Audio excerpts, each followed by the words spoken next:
जय जगन्नाथ। तो दर्शक बंधु पूर्व वीडियो रे आमे चिता लगी अमावास्या संपर्क में तार महत्व कौन आउ यह कौन गेंडा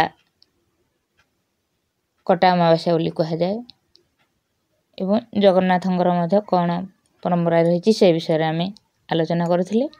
तो दर्शक बंधु ए वीडियो रे आग को जानिबा अमावास्या बेलू धान बेउषण बा बिहुड़ा आदि कार्य क्षेत्र में चली थाए।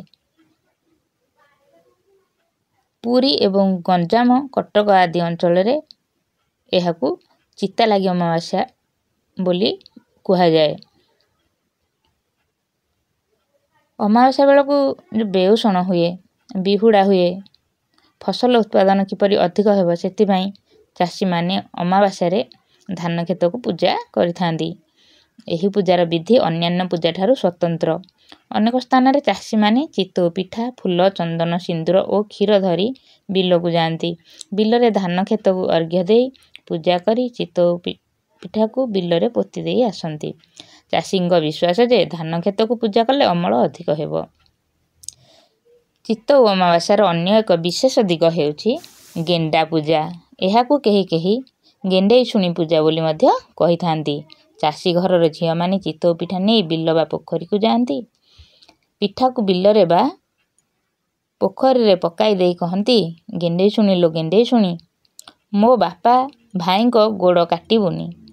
गेंडा जदि गोड़ काटी दिए तेबे चाष कार्य व्याहत हेबो। आउ केतेक स्थान रे संध्या समय रे चितौ पिठा धरी घर भीतर को पीढ़ा डेई 7 थर बाहर को पकाई देवा को पड़े। एहा परे चितौ ओ खीरिसा घर इष्ट देवता निकट रे भोग लगे। तेणु केतेक स्थान रे नदीर प्रकोप को कमाइबा पई जल देवता वरुण देव को चितौ भोग प्रदान करा जाए। चितौ अमावास्यार विशेष आकर्षण हेउछि चितौ पिठा। एही पिठार प्रस्तुति प्रणाली को भिन्न धरणर। स्त्री लोक माने नड़िया को कोरी कदली और गुड़ पकाई यह प्रस्तुत करिथांती। तावा उपरे पिठौ को रखिवा परे एहा उपरे सरा बा थालिया ढांकी चितौ करा जाए। सरा चारिपटे खंडे ओदा कन्ना गुड़ाई दिया जाए। फल रे पिठा भल भाबे सिझे एवं पोड़ी जिबार भय न थाए। एही पिठारे खाद्य गुण पूर्ण भाव रे रहे एवं सुस्वादु मध्य। वर्षा दिने गाँ गंडारे बिरी मुग मिलिबा कष्टकर। तेणु केवल अरुआ चाउल रे पिठा खाइबा पई बोधुए एपरि व्यवस्था करा जायछि।